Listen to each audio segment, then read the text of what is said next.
Timnas Malaysia diguncang perpecahan, pemain lokal vs naturalisasi atau pengkhianat di federasi. Euforia Timnas Malaysia diguncang isu perpecahan, Peter Ceklamovski menyinggung pihak pengkhianat kembali jadi teman baik. Di balik kemenangan besar atas Vietnam di kualifikasi Piala Asia 2027, Timnas Malaysia justru diguncang isu internal. Tugas Peter Ceklamovski bertambah, tak hanya berpikir tentang taktik, strategi dan formasi untuk Harimau Malaya. Akan tetapi juga mencegah hal-hal negatif dari mana saja yang bisa membuat hancur skuad asuhannya saat ini. Saya berharap penampilan Malaysia yang luar biasa dan semangat tim yang telah kita bangun akan menciptakan persatuan. Dan mencegah hal-hal negatif, itu bisa datang dari media maupun dari dalam tim, kata Peter Ceklamovski. Peter Ceklamovski merasa muak dengan hal-hal negatif yang mengancam persatuan Timnas Malaysia. Meski begitu, ia tidak menjelaskan secara rinci apa yang menjadi penyebab perpecahan itu. Muncul isu tidak semua penggemar Malaysia bisa menerima kehadiran pemain naturalisasi. Hal itu akan memunculkan gesekan dengan pemain lokal. Saat melawan Vietnam ada 9 pemain naturalisasi berbanding 3 pemain lokal. Saya muak dengan hal-hal negatif, saya sudah menyebutkannya dalam wawancara lain. Apa yang saya katakan adalah kebenaran, kata Peter Ceklamovski melanjutkan. Namun ada sedikit informasi yang dibeberkan Ceklamovski yang menyebut adanya pengkhianat di internal Timnas Malaysia.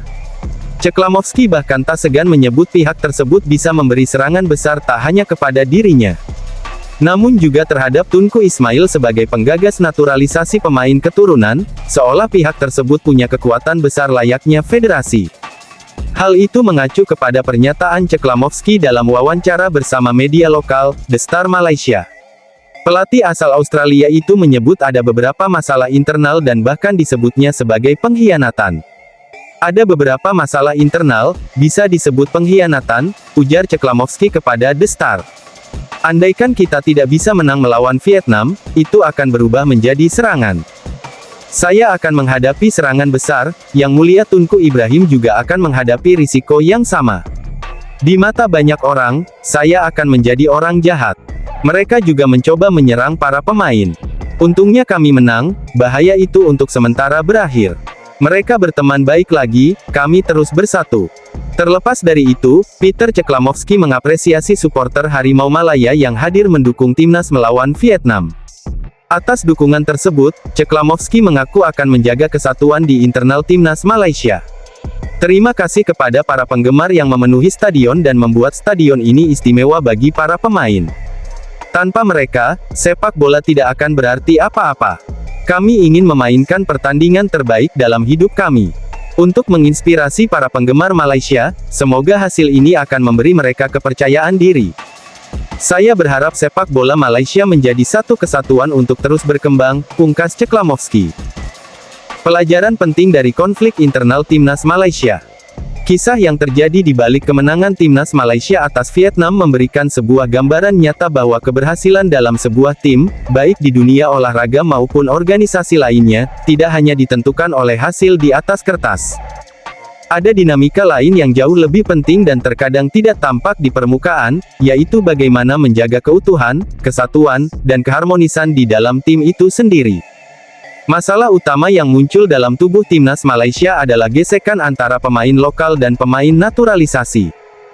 Kehadiran pemain naturalisasi memang menawarkan keuntungan dari sisi kualitas teknik dan pengalaman, namun seringkali membawa tantangan dari segi penerimaan sosial dan budaya. Tidak semua pihak dengan mudah bisa menerima kehadiran pemain asing yang kemudian mewakili negara mereka, apalagi ketika komposisi pemain naturalisasi jauh lebih dominan dibandingkan pemain lokal. Hal ini menimbulkan kecemburuan, rasa tidak aman, bahkan ketegangan psikologis yang dapat mempengaruhi performa tim secara keseluruhan. Dari sini kita belajar, penerimaan dan keterbukaan menjadi kunci penting dalam mengelola keberagaman. Sebuah tim yang baik bukanlah tim yang hanya berisi individu-individu berbakat, tetapi tim yang anggotanya bisa saling menerima kekuatan dan kelemahan masing-masing. Ketika semua pihak mampu memandang perbedaan sebagai kekuatan, bukan sebagai ancaman, maka akan tumbuh iklim kerjasama yang sehat. Selain permasalahan antar pemain, muncul pula isu yang lebih serius, adanya pengkhianatan dari dalam tubuh federasi. Tuduhan ini menunjukkan bahwa ancaman terbesar bagi sebuah organisasi seringkali bukan datang dari luar, melainkan dari orang-orang di dalamnya sendiri. Intrik, politik internal, serta adanya pihak-pihak yang memiliki agenda pribadi bisa menjadi bom waktu yang sewaktu-waktu meledak dan menghancurkan stabilitas yang telah dibangun dengan susah payah. Kepemimpinan yang kuat menjadi sangat krusial dalam menghadapi situasi seperti ini. Peter Ceklamovski menunjukkan bagaimana seorang pemimpin harus mampu bersikap tegas, transparan, dan fokus menjaga kesatuan tim. Ia tidak hanya memikirkan strategi di lapangan, tetapi juga berusaha memadamkan api konflik yang bisa saja membakar seluruh semangat tim. Keberanian untuk berbicara apa adanya tentang masalah internal merupakan bentuk tanggung jawab moral seorang pemimpin yang peduli terhadap masa depan timnya. Dari sisi para supporter, kita juga bisa memetik hikmah penting.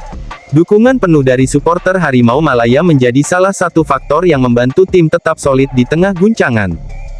Dukungan moral dari luar bisa menjadi energi positif yang menguatkan tim, sekaligus memperkecil pengaruh negatif dari konflik internal. Ketika supporter tetap berdiri di belakang tim, para pemain merasa memiliki alasan kuat untuk tetap berjuang, apapun kondisi yang mereka hadapi.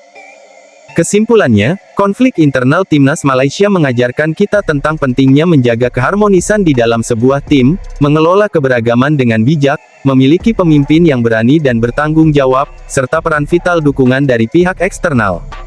Sepak bola, seperti halnya kehidupan, tidak hanya tentang siapa yang menang, tapi tentang bagaimana perjalanan menuju kemenangan itu dibangun bersama.